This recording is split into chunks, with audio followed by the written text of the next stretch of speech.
Hi, I'm Drew. Welcome to the Fancy Tail roof tutorial using Sketchup. In it, I'll show you how to design an exposed beam roof with fancy tails. I'll be using Sketchup Pro solid tools extensively. In the simple roof framing video, I showed you how to achieve the same results without using solid tools, and I'll review that with you a little later. I'll also be using a number of third-party plugins and have put a link to a list of them in the description below. Quick note for all you Sketchup Make users. I've recently come across a plugin called Bool Tools by Dale Martins that performs functions similar to Sketchup Pro's solid tools. I've put a link to it and other plugins in the description below this video. This is an advanced tutorial. I'm assuming that you're very familiar with simple roof design in SketchUp. I'm going to be using lots of shortcuts and not spending a lot of time explaining every step and how every tool works. First, we create the floor plan. Then, using the offset tool, we offset out 36 inches for the eave line and 6 inches in for the walls. Use the push-pull tool to extrude the walls down. The eave line, the edge of the eaves, have been developed at 32-inch centers, so the rafters are spaced evenly. That's our 8 and 12 pitch face that we're going to use the follow me tool to extrude around the eave line.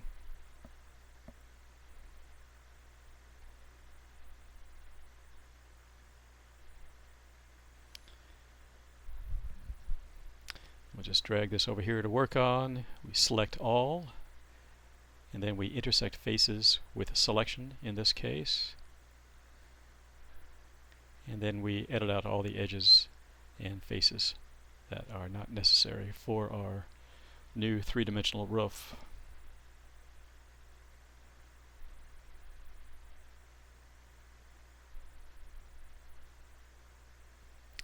From our developed roof, we need to create a roof plan. We do that by flattening it. We'll use a couple of TIGS tools.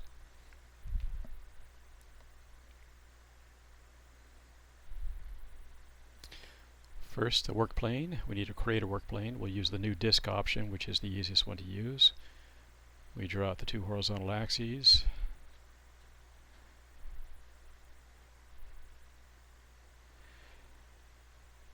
And work plane always locks the work plane, so we unlock it so that we can move it down a little bit.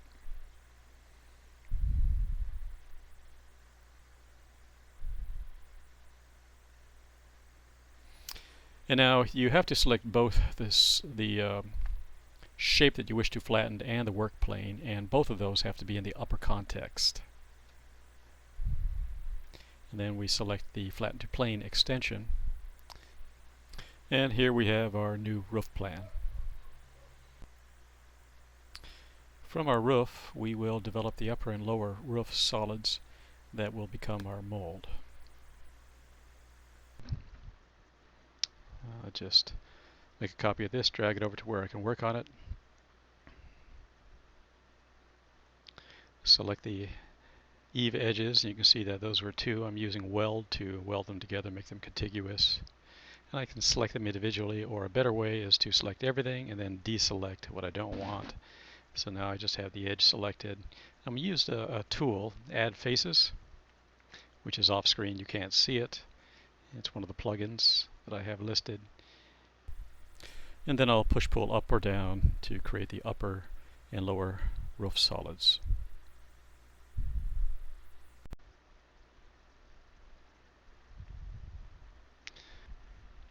And this is my rafter template with a fancy tail, a simple OG that looks great.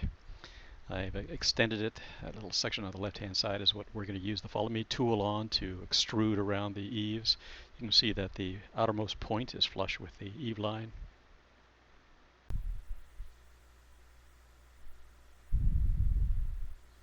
We'll just edit this rafter template, get rid of everything we don't need. Leaves us with the face we're going to use to extrude, and you can see that this curve is segmented, and so when we extrude it we'll get visible lines like that. So I'm going to use weld to make it contiguous. Yeah, it looks a lot better.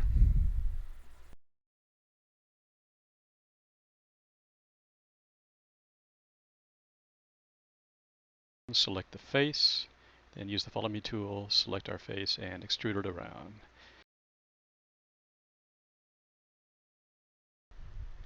We need to take the rafter tail extrusion and union it with the lower roof solid in order to get our mold. This is what we're trying to achieve.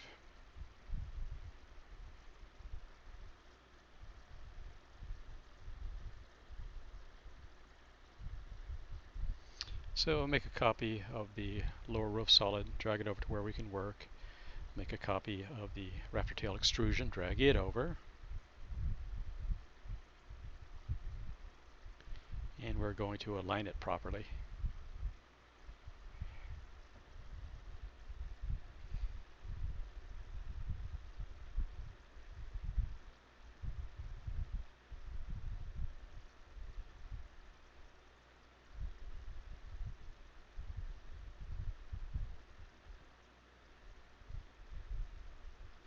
I have to make sure that both the solids are in the same context before I can use the solid tools on them.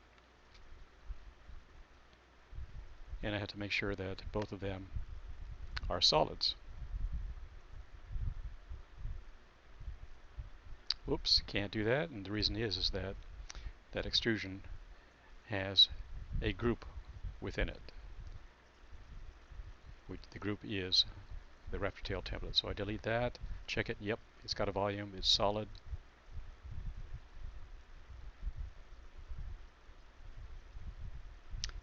Select them both, click the union tool, and there we have it.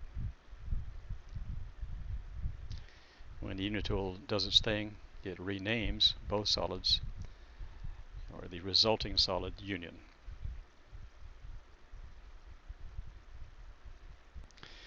If the skeleton items, rafters, ridges, valleys, hips, are positives, then the upper and lower roof solids we've just created are the negatives. And whatever we pour into the void in between becomes our roof framing members. I know that a lot of you don't have SketchUp Pro, you use SketchUp Make, and so a little later I will review how to use SketchUp Make to do the same thing. A little more cumbersome than using SketchUp Pro's solid tools, but it's how it is. So I'll show you briefly how we're going to do this. I'm going to make a copy, drag it over to where I can work on it.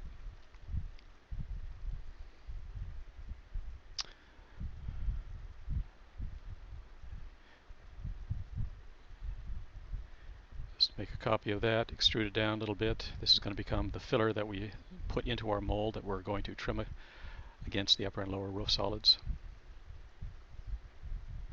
We're going to adjust it there, put on X-ray mode here to make sure it's going to be in the right position.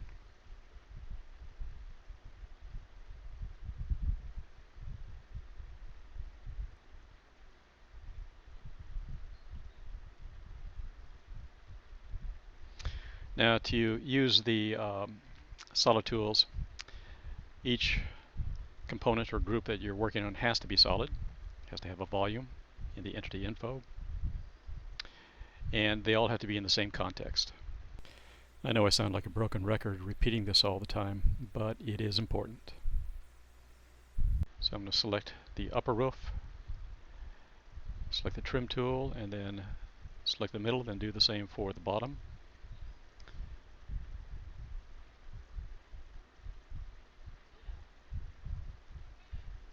And that's what it looks like.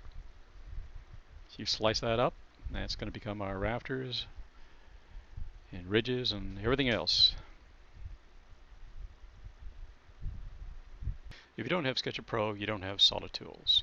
So let's review how to use SketchUp Make and union these two solids without having the solid tools. So first thing, you have to make sure that both solids are solid, and they have to be in the same context. So I'm doing this in this case by taking the extrusion solid and dragging it under the roof surface solid, then exploding the extrusion solid, so we only have one solid. We can create a solid from this result by editing it, selecting all so that all faces and edges are selected, and then using intersect faces with selection, and then editing out all the extraneous faces and edges, or we can use tools.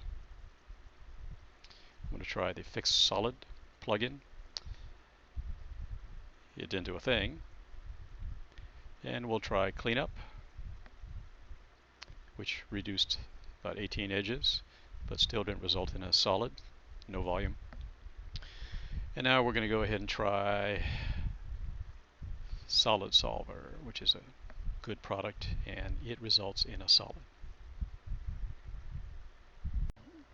Alright, we're going to create the faces and rectangular solids that are going to become our skeleton members after we pour them into our mold. And we're using rectangular solids for the common rafters and the ridges, and then just rectangular faces for the hips and valleys.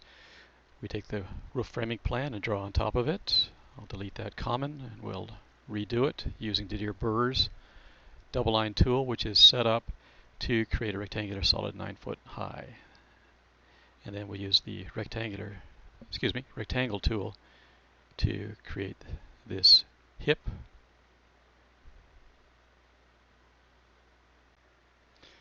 Now we need to take our rough skeleton and turn it into a finished skeleton by trimming it against our mold. So we'll line it up, move down into place about 6 inches below. The idea is to make sure that it's a little lower than the mold.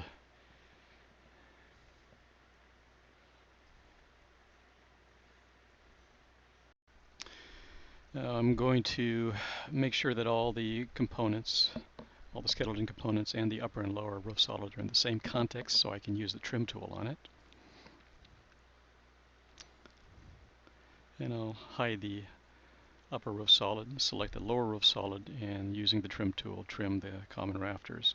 I'm not going to trim the ridges because I don't want a V on the lower side of the ridges. Then I'll hide the lower roof solid, expose the upper roof solid, and do the same. Note that although I didn't do it here, I should trim the ridges against the upper roof solid as well.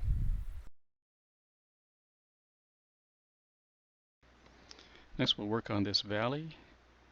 This valley is going to be developed from a rectangle on the center line. So we're going to go ahead and edit it and then intersect faces with model and then delete extraneous edges. We'll pull it out both sides, but I notice that that curve is not contiguous, and so I will select it and then use weld and then extrude our hip out. Because we're working from the center line on the valley, the top is going to be too low, so we have to pull it up and then do some editing.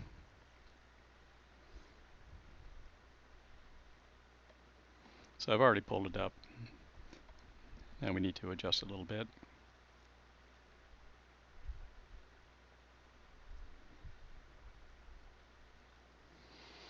And now we'll trim it against the upper roof solid and get rid of this little remnant and pull these faces out a little bit so they're contiguous with the face below.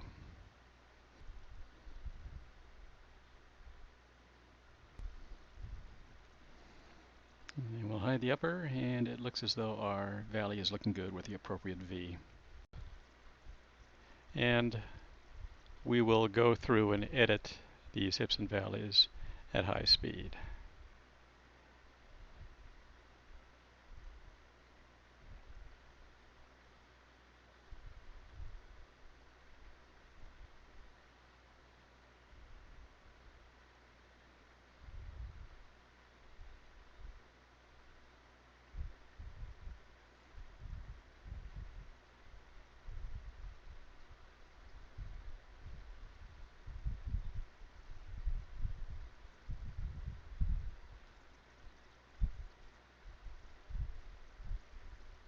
Now time to work on the ridges.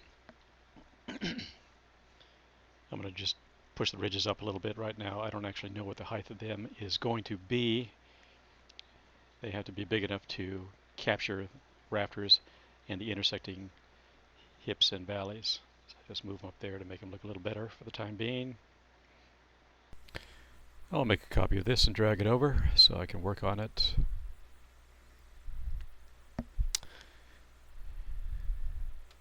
hide the walls, and then go about adjusting the various skeleton members.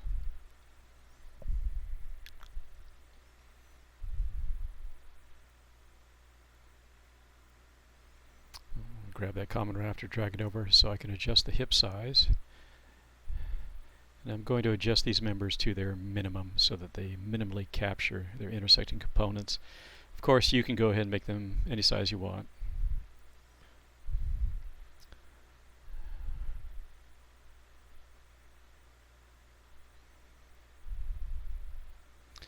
So adjust the ridge up to its minimum so it captures the hips.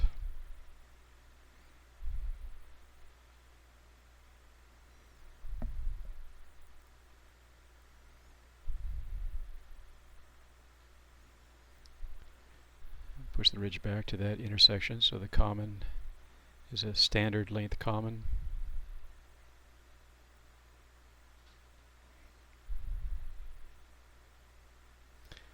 And then use the Solid Tools Trim tool to trim that common back to its appropriate length.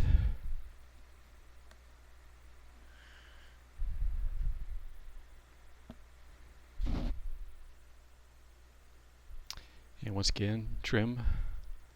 This time trimming against the common rafter.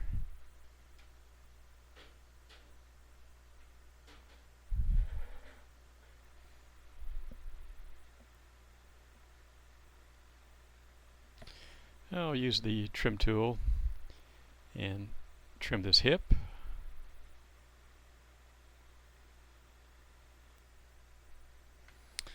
And we'll edit this ridge. I'll use a circle tool technique. Select all, intersect faces with selection, and then edit out the excess remnants.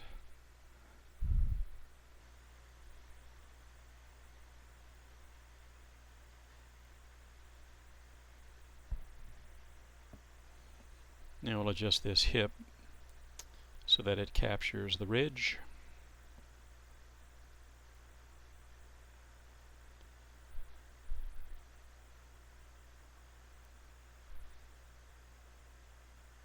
And then we'll adjust the hip that it intersects so that it captures that smaller hip.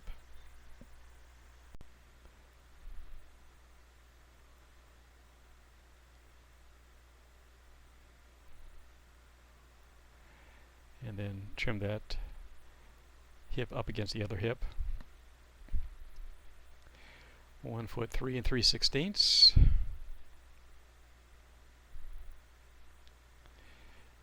Let's put a guideline in there and then push pull that down to the same.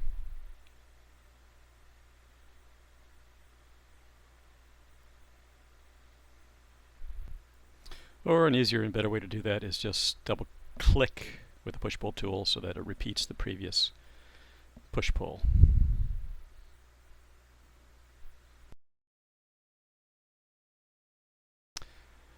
Drag that ridge out to where it wants to be. Trim off that little knob.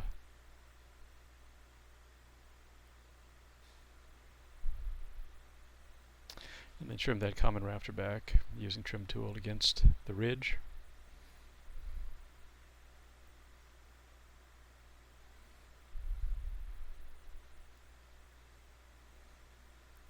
And then we will adjust that ridge a little bit so that it intersects properly and cleanly with the common rafter. And it looks good from underneath.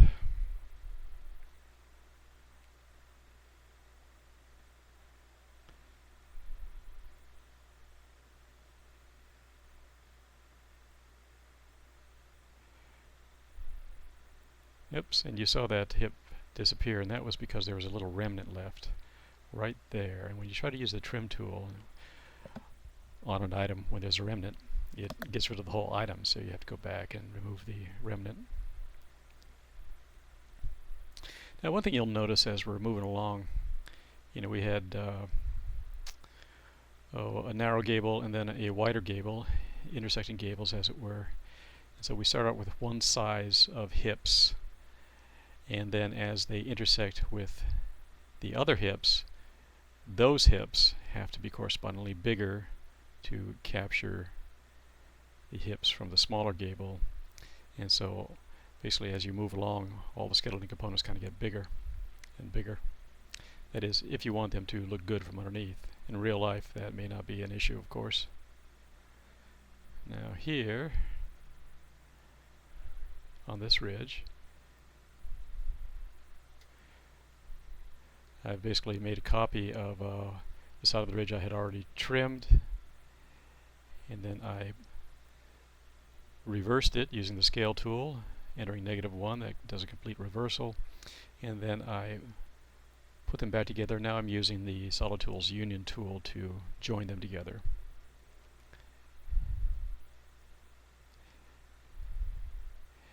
I tried to do that. Of course, it wasn't a solid, and so I made it a solid.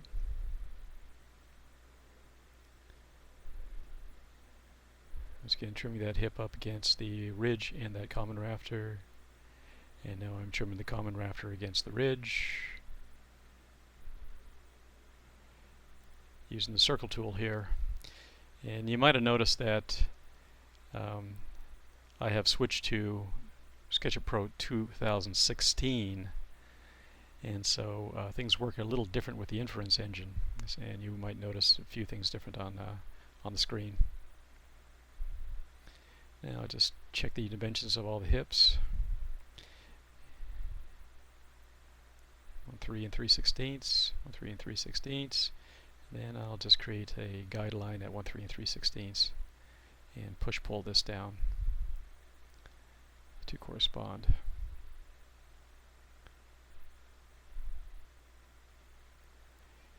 And of course there's now a little nub out there, and I'll trim that using a circle tool. Intersect faces with selection, delete the extra.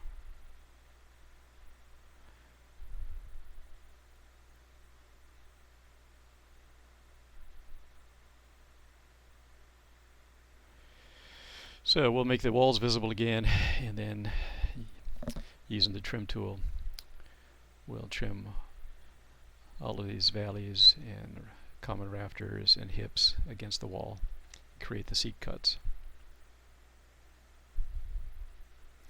Now, because we had changed the size of the hips and valleys, we need to edit the tails to make them what they were previously, so they look good. And I'll go through this briefly. You can see that one line on the edge there, so I'm using the push-pull tool again to push it back up to where it should be. Then I'm using the move tool and copying that face, moving it over, then selecting all, and then intersect faces with selection, and then editing out the extraneous stuff. So once again, push-pull, select face, move it over, intersect faces with all, and delete the extra stuff.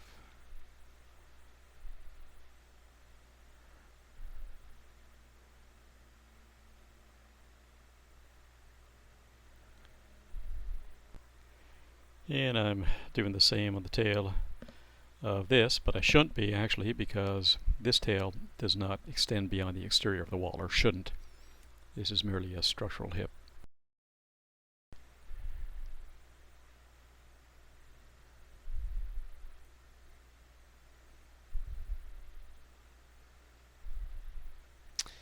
Use the circle tool, select all, intersect faces with selection, edit out the garbage.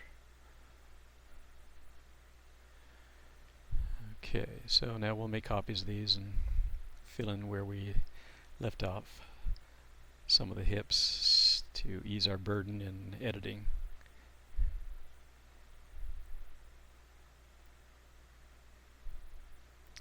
And there we have it.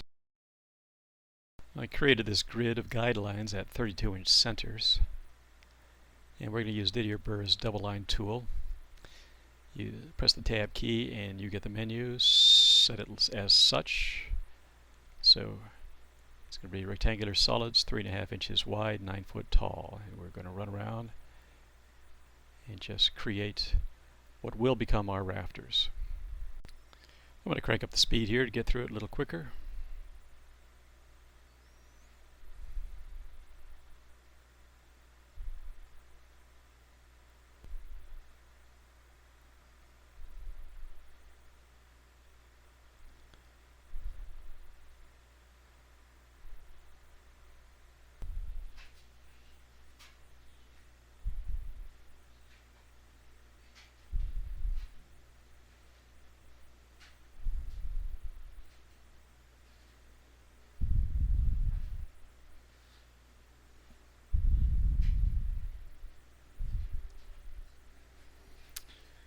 Okay, let's drag this on over, and we will trim these rafters against the upper and lower roof solids.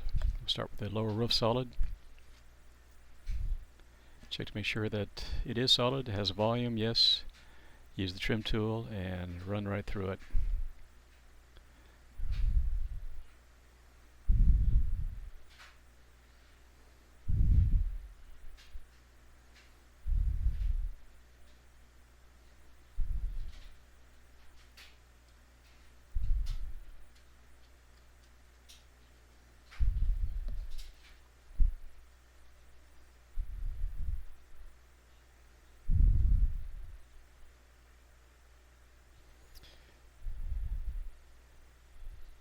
Put it on invisibility mode and check to make sure that we got them all.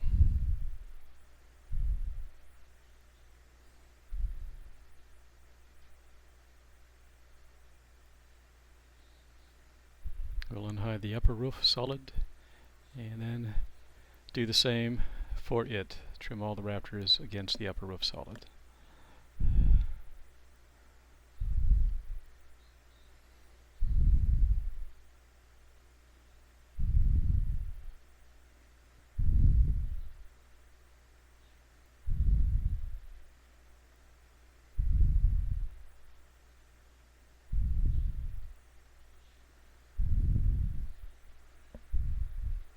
Missed a few.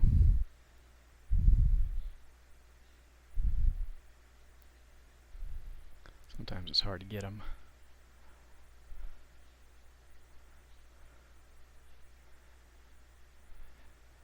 Hide the upper roof, and that looks good. Little zoom extents. We'll grab the skeleton from here, make a copy, drag it on over.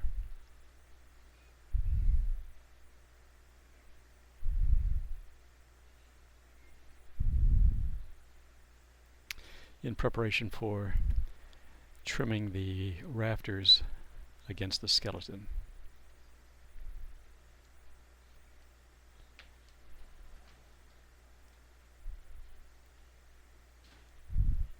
And we'll explode the skeleton so the rafters and the skeleton are in the same context, so the trim tool will work. Check for volume, yep, good, solid, and away we go.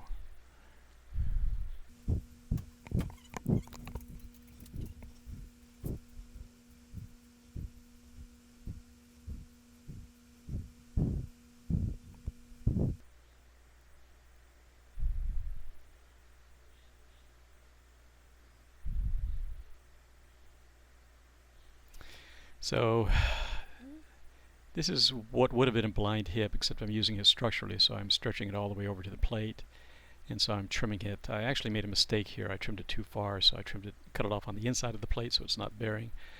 I'll fix that later.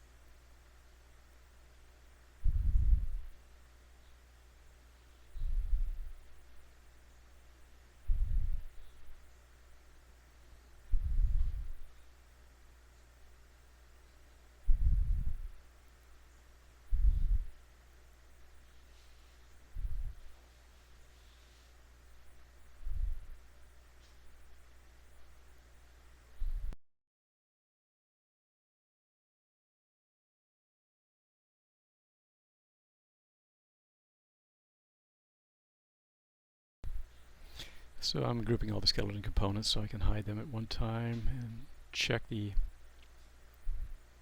I've trimmed all the rafters properly. And I know I didn't. Yeah, you can see right there that valley. I forgot to trim those. So I explode the skeleton again and trim them.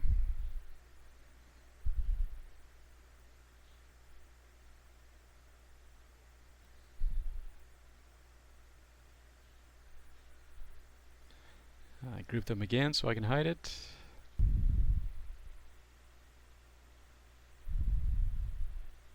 And I forgot to include the valley in the group, so I'll just drag it down to the hidden group.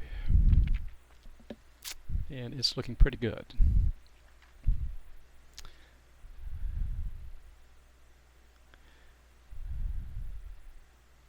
So good that I'm going to commit and explode it so that the rafters and the skeletons are in one group, so that I can trim them all against the wall and get the seat cuts.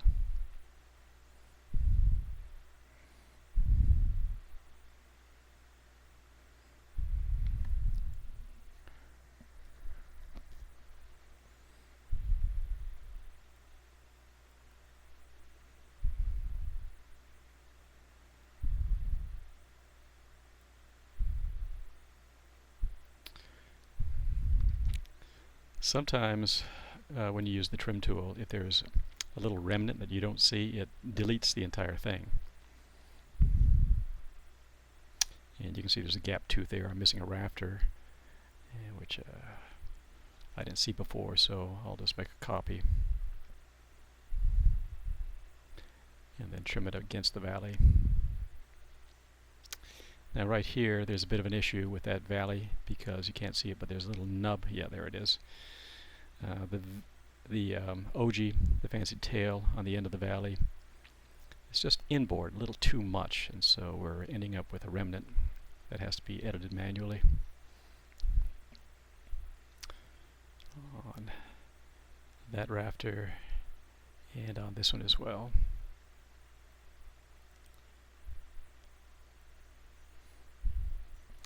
Use the circle tool, select all, and then intersect faces with selection and then edit it. And this one, for some reason, it wasn't a solid, so I couldn't use the trim tool. I think there was a coplanar face.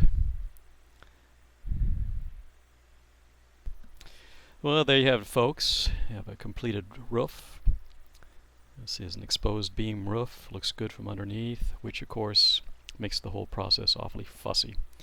I wish there was an easier way to do it, but at this juncture, this is the best way I can think to go about it.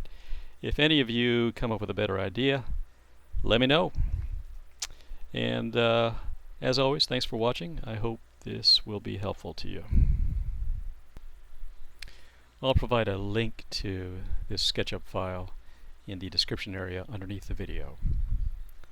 And I also just want to show you how I fixed that one hip, carried it out so that it bears on the exterior wall.